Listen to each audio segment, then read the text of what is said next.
Hey guys, it's Jason Creel, and in my background I have some friends of the channel that's been on here. I think this will be the third time, but we're gonna hear their story of starting a lawn care business and now how it's going several years into the journey. So let's get started.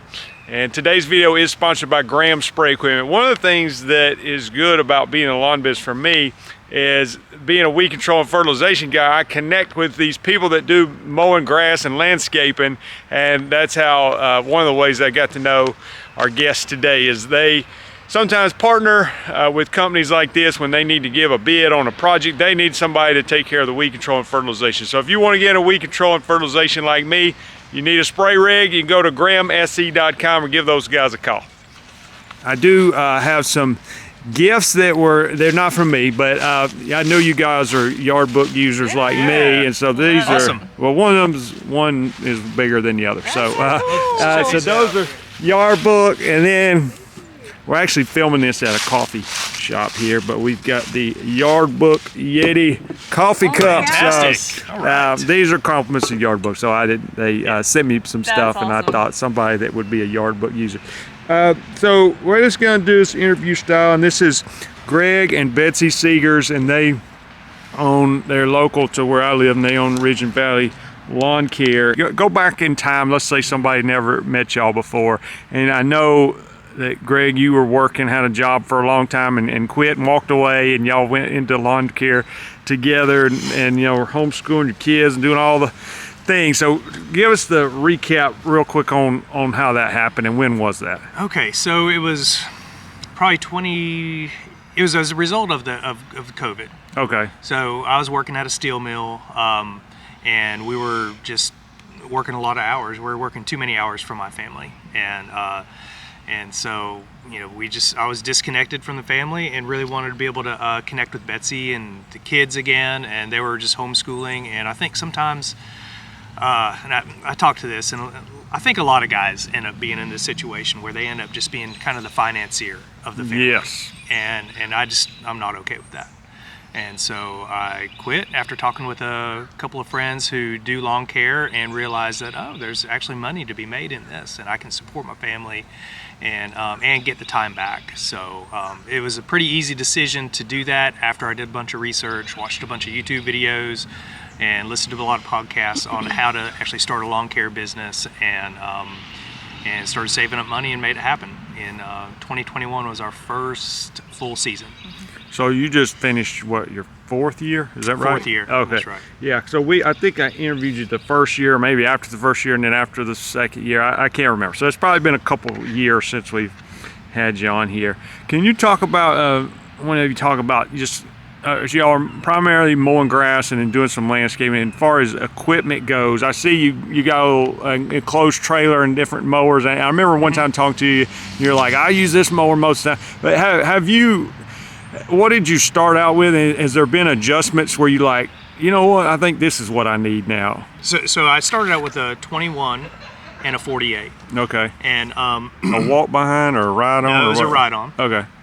And just depending on some of the yards I got, I determined that, I still need a push mow, but I want to get this thing done faster. And so I bought a 30-inch push mower. That was my second or third mower, I guess I bought. But then I really wanted to get into the back gates and be able to go a little quicker behind people's yards, and so I bought a 36. That's a walk behind. And so those are kind of the four mowers I have: a 21, 30, 48, and a 36. And with your trailer, do you just like put whatever in there that day that you're going to need, because you can't fit them all in there? Right. So. Yeah. So we have a 36 route and we have a 48 route. Okay. And so we kind of alternate that. And there's a little bit of changeover sometimes throughout the day. It's not the most efficient way to, it'd be nice to be able to carry everything, but you just can't do that. Betsy, maybe you can speak to this, but as far as like getting customers, think back to the first year and like how you got customers and what kind of customers you were going after versus now. Are you more selective now? Are you still taking on anything? Has your strategy of acquiring customers changed? Yeah. So first year we mostly used Facebook and Google. We did some paid ads, And Were they paid Google ads or Facebook ads? both. I believe we did both, and then and reached out to friends. We had some good friends who kind of helped us out. I think your videos probably helped us, some people getting some traffic on our website, and also friends in different neighborhood. I asked them to share us with their neighborhood page because I feel like that's a little bit more personal and helpful that they actually know somebody. And that was good. And then well, I'll add this though. What you would do was create a post and ask them to share the post with a photo of us, sometimes maybe a photo of our work, along with our names. You'll see in a lot of the neighborhood Facebook pages where somebody will just throw a name out and a number, but by actually sharing a post, I think kind of makes us a little bit more real and accessible to people. And that was a nice, slow enough increase for us to be able to adjust as we went, and we had a fairly full season by the end of that season. And that was great. And then, so from then on, we were able to be more selective based on area. So just really concentrated routes. And so at this point, we stay in certain neighborhoods and don't veer from them too much because it just works to have them all in one area. And so most of our traffic now is coming from Google. Right. You know, when people search lawn care near me, that's how most of our customers get in touch with us now. Or word of mouth. Yeah. Seeing us in the neighborhood.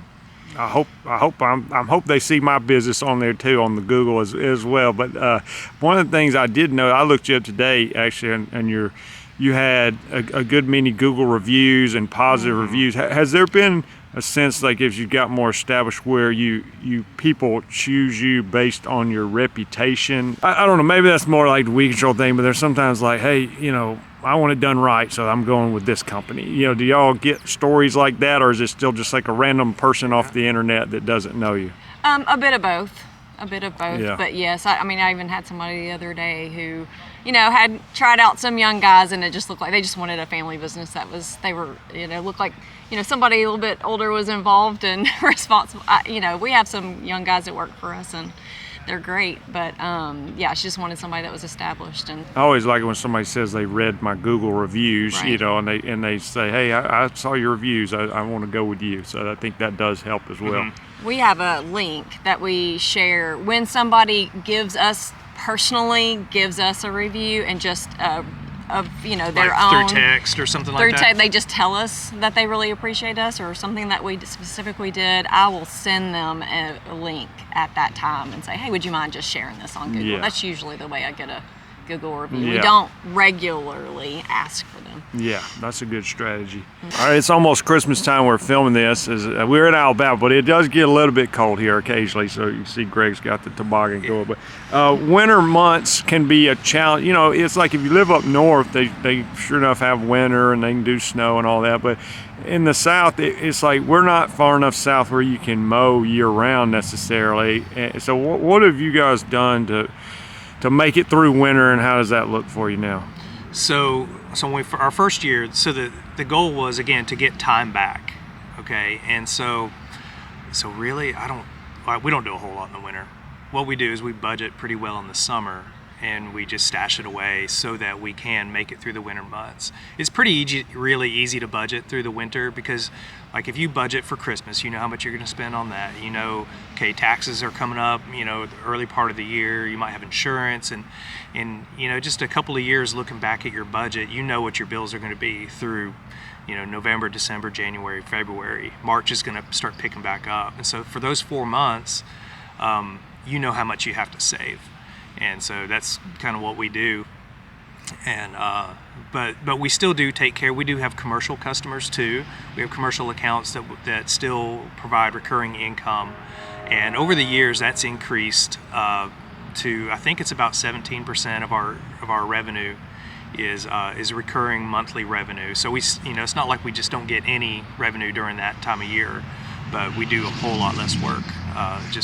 You know, we spend a lot of time during the winter just refreshing and resting, you know, going to the gym, just resting. Kind of one of the reasons you got in lawn business to start with is to have a little bit more time with your family and not be working all the time. I know you guys do some small landscape stuff. Like, let's say it's April or so, and people are calling wanting something done as far as that goes. How do you balance that with your mowing route, which is, I guess, sort of your regular steady work, versus picking up some landscaping? Is that something you want to go more in that direction and less mowing, or you want to keep it like it is, or how does that work out? I think we really like our mowing schedule right now, but also, like this past year, we increased our landscaping jobs, I think, by almost 10% of more than what we had done the previous year, and it really turned out good for us. So I'm all about doing that, and just maybe taking on some more help during the summer to handle the mowing and handle the landscaping jobs. But we really enjoy doing it. And most of the time people want that done in the spring. It's when they start looking outside and seeing, oh, I'm just not loving what I have. And so a lot of that is in the spring and in the fall. And there are even sometimes where, and we're at the level now to where we can just kind of plan those for those times, because it's not quite full on and mowing yet. And so we regularly have a day set aside where we can do landscaping jobs, and it works out pretty well, especially if we communicate with our customers early enough to just get them set in spring and fall when we aren't as busy mowing. Now, is most of your landscaping, is that existing customers reaching out to you, or do you get some one-off jobs where it's not a regular customer?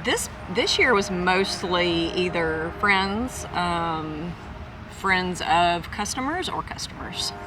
And have y'all been able to do, I think some people that are mowing, they want to maybe do a little bit of landscaping. They think, well, I don't have a skid steer or a mini X or something. Like is there times where you go rent a piece of equipment, or are you just taking on small stuff that you know you can handle? Like, what would you say to somebody that wants to do it and then thinks, I don't have $80,000 to go buy a skid steer or something like that? It's not bad to rent it. This year we've rented mini skid steers, and we've also rented a track hoe for some different jobs. Renting's nice. It's not your equipment. You don't have to, if it breaks down, you've bought insurance for it, and you don't have to store it. You don't have to maintain it. So I'm all about renting it at this level of our landscaping. How do you guys, y'all are married and were married before you started lawn care, obviously, and still married, and look at least in the video, y'all look happy. So how does that work out in a lawn care business, like working together and being together, and compared to maybe when you weren't doing lawn care together? How do you work as a team? How do you divide the task up? And how's it positively or negatively affected your relationship? Can I answer that first? Yeah. So our first year, he was planning on doing every bit of it, and I stepped in where I could. And it was a trial run, and we found out what worked and what didn't work, and kind of found out what we liked and didn't like. And so it's been a pretty good division since that first year. And so, yeah, just good. A lot of communication, a lot of honesty, a lot of just trial and error. Let's be honest. There were some fights though too. Oh, yeah. Okay. Yeah. So I found out that maybe I wasn't the best boss. We don't mow together anymore. Yeah. There's just certain things that she's really good at that I'm not, and vice versa. And we've really found each other's strengths through this. And she's really good, handling the customer. She does a lot of the interactions with our customers, the design work, the talking to them, and collections and billing and that sort of thing. She does a lot of that. And then a lot of and she'll jump in. She always is on our landscaping jobs. But as day-to-day mowing, it's me and a helper or two helpers. So we're 4 years in. What do you picture this thing looking like? We don't hold the future, obviously, but 3 to 5 years from now, what are you trying to change it? You want to maintain it where it is, or what's the goal? And let me add to this: like, is the lawn business scalable? Like, what you're doing, is it scalable? Like, and you don't mean you want to scale, but like, if you wanted to add a second truck and a crew, is that doable with the margins, or you say not really? I say absolutely, it's doable. Just this year we added a full-time helper, and we've seen our revenue because of that. Because I can take on more work, it's really increased, pretty steeply with the addition of that guy. And yeah, I think it's totally scalable. I mean, you see it all around. You see the big companies. You know, why not us? I don't think that's where we want to go, but we totally could if we wanted to. So how do you improve over the next few years? Or are you just, you got it right where you want it, you just got to maintain, or if you're gonna, are you looking to improve margins, improve efficiency, add new search, or just keep it flowing like it's going? I think for me at this point, I'd like to start working myself out of the day in, day out of mowing, and just add some new services because of that, or to help that along. And that would be more landscaping projects. Betsy got her setter's license this year, and so we're actually legal to set plants in our state.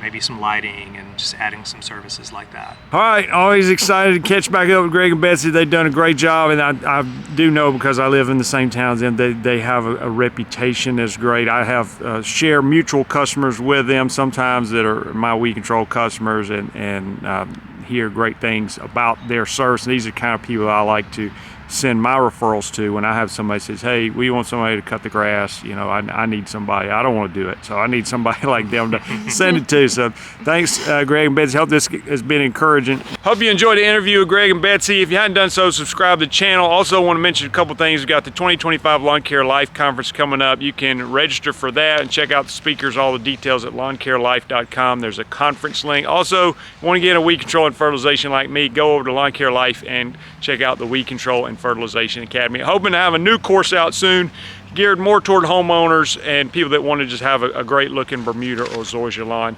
Working on that, but it's not done yet. We'll see you guys in the next video.